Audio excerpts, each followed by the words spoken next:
하나님의 말씀 창세기 30장 14절.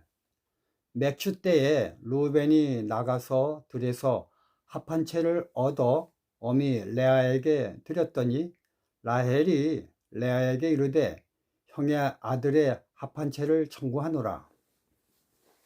오늘 제목은 합 한 채 속에서 발견되는 영의 양식입니다. 이 사건은 참으로 여러 가지를 생각나게 합니다. 야곱이 레아 대신 라헬을 선택한 것은 창세기 29장 17절 레아는 라헬에 비해 안력이 부족하였기 때문입니다.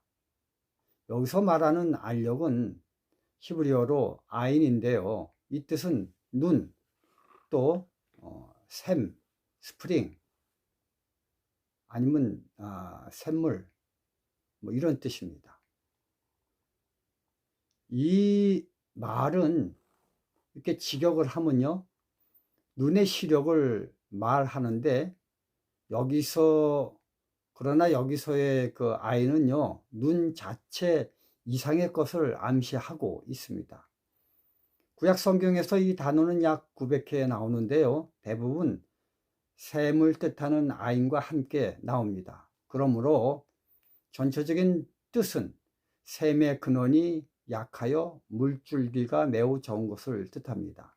그렇기 때문에 창세기 29장 17절 레아는 알력이 부족하다라는 의미는 눈 그 자체의 기능을 말하기보다는 전체를 보는 과정과 나아가 이해하고 순종하는 전체 과정이 약하다라는 의미로 해석할 수가 있겠습니다. 그런데 대부분 이런 의미로 말할 때는요, 성경은 눈보다는 귀를 상징적으로 말하고 있습니다. 계시록 2장 29절 공동번역입니다. 귀 있는 자는 성령께서 여러 교회에 하시는 말씀을 들어야 한다.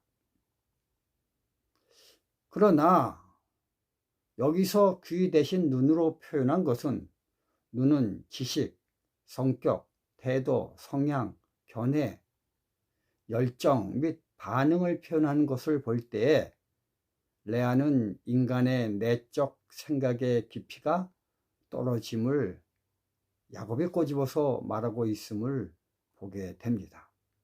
사실 여자가 밉고 예쁨은 잠시 연애할 때 끌리는 요소입니다.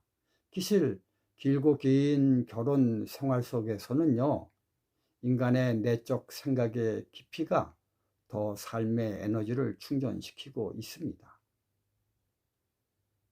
그것에 대한 좋은 표현은 솔로몬은 이렇게 말하고 있습니다. 잠언서 25장 11절 경우에 합당한 말은 아로새긴 은쟁반의 금사과니라.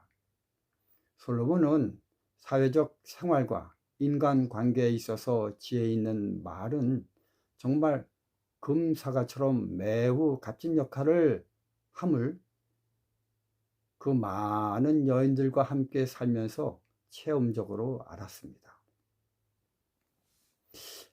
야곱은 이러한 면에서 레아보다 라헬을 높이 샀던 모양이었습니다. 그 이유는 이렇습니다. 야곱의 정황은 집을 떠나 외롭고 힘든 삶을 살고 있었지요. 그렇기 때문에 그 누구보다 돌봄과 껴안음, 그리고 따뜻함이 그리운 사내였습니다. 이러한 면에서 레아는 눈치가 없었고 라헬은 야곱의 아픈 곳을 적절히 보다듬어 준 여자라고 보게 됩니다.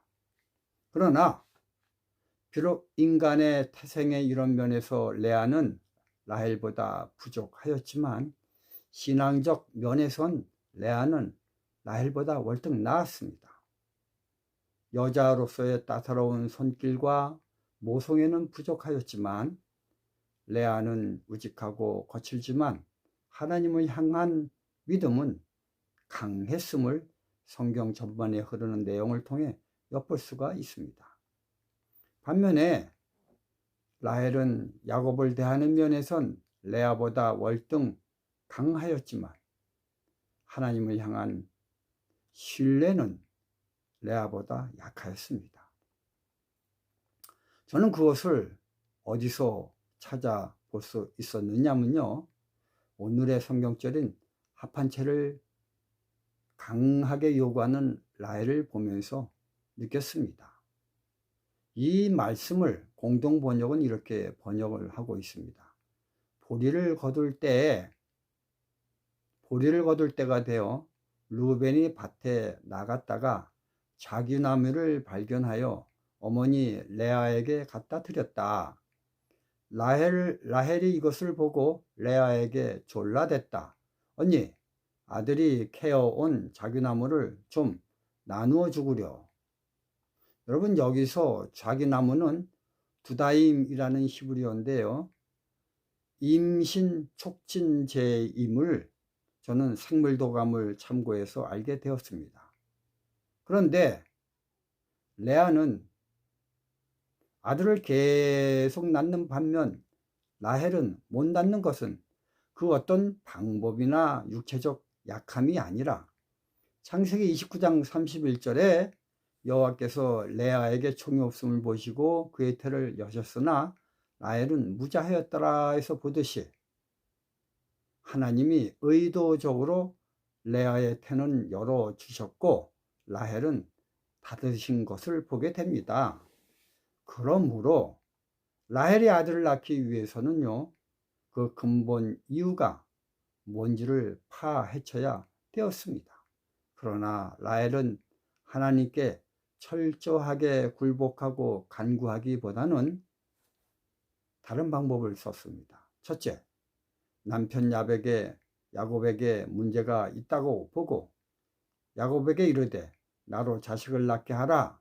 그렇지 아니하면 내가 죽겠노라 라고 하며 남편에게 바가지를 박박 긁었습니다.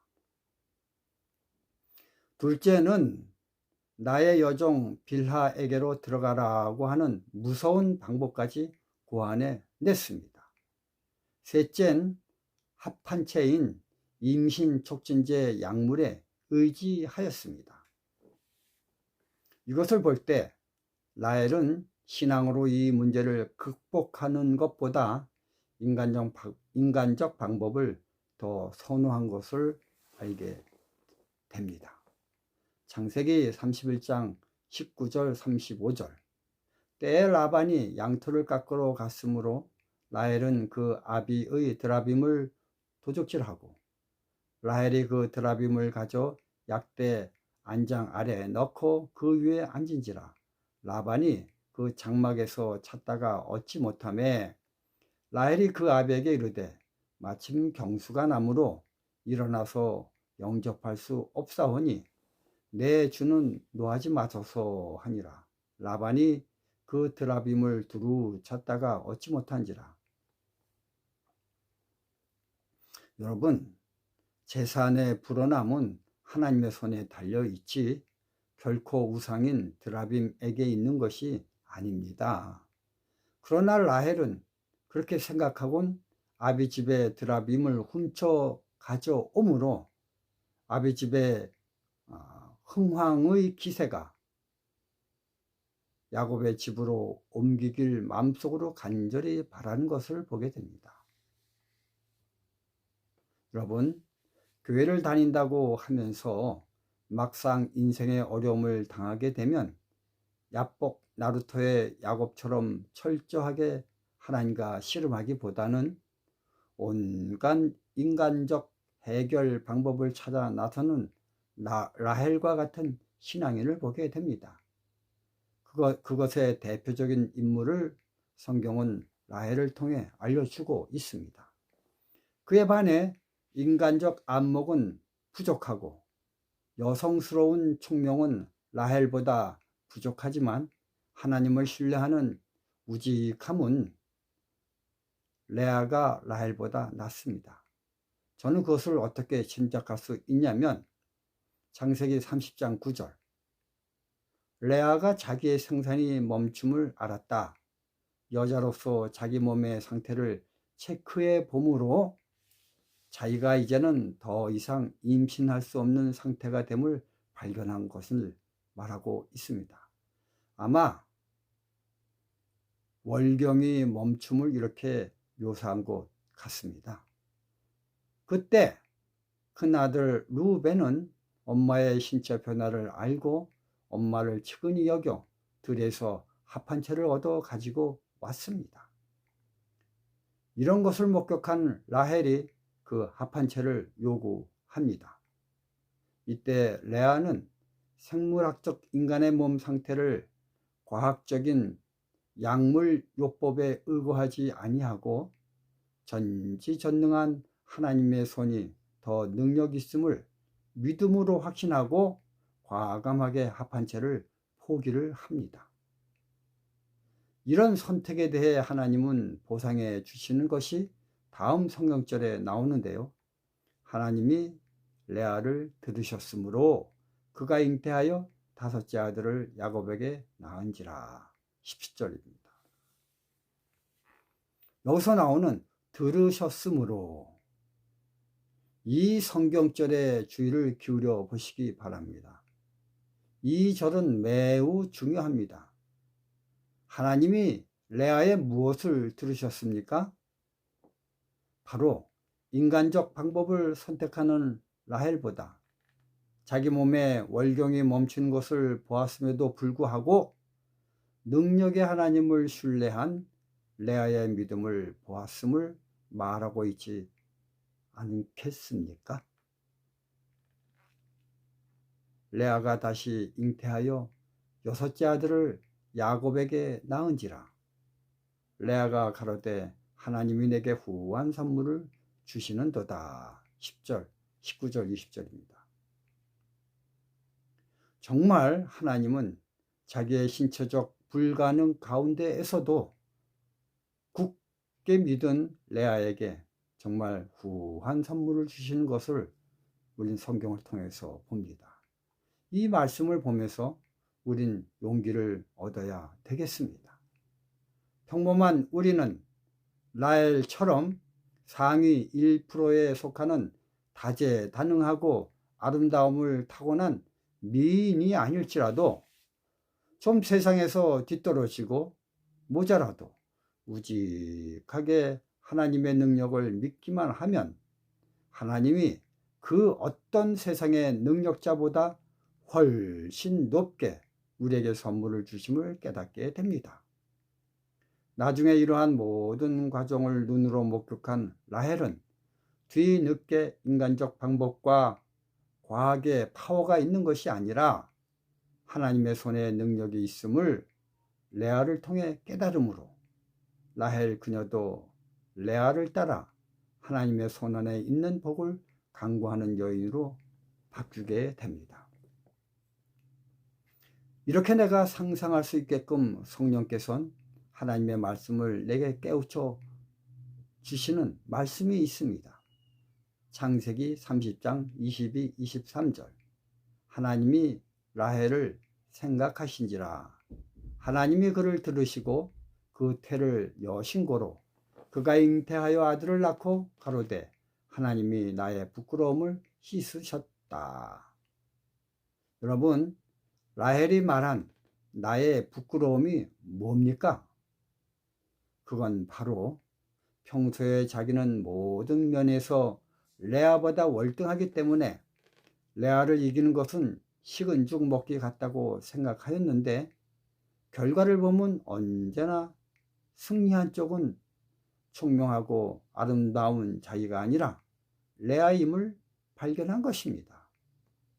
그래서 그 이유를 자세히 보니 태어날 때 천부적으로 가지고 태어난 달란트보다 더 힘 있는 것은 전지전능한 하나님의 손임을 레아를 통해 라헬은 깨닫게 되었습니다. 이러한 것들의 성경의 흐름을 통해 보여주고 있습니다. 부모와 교사와 학생에게 보내는 권면 449와 451쪽에 있는 말씀입니다.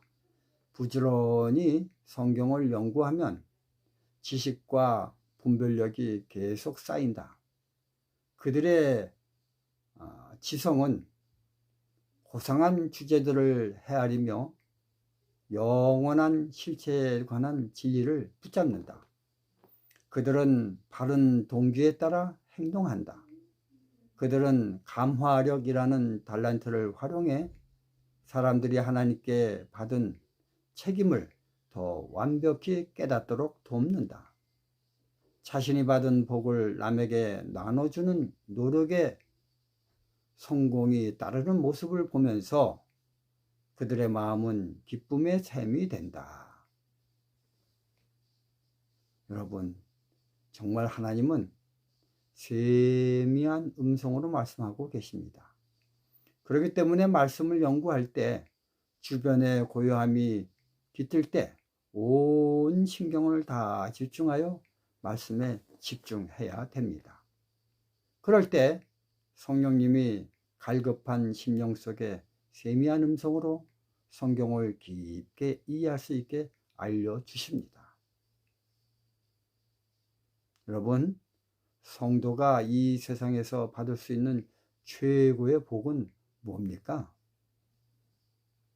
세상의 다른 많은 사람들은 물질 문명 속에서 살면서 물질의 축복을 제시하지만 우리는 영의 세계에 살기 때문에 요한복음 4장 24절 영이신 하나님을 만나는 성경 말씀을 깊이 깨닫는 것이 바로 복 중의 복입니다.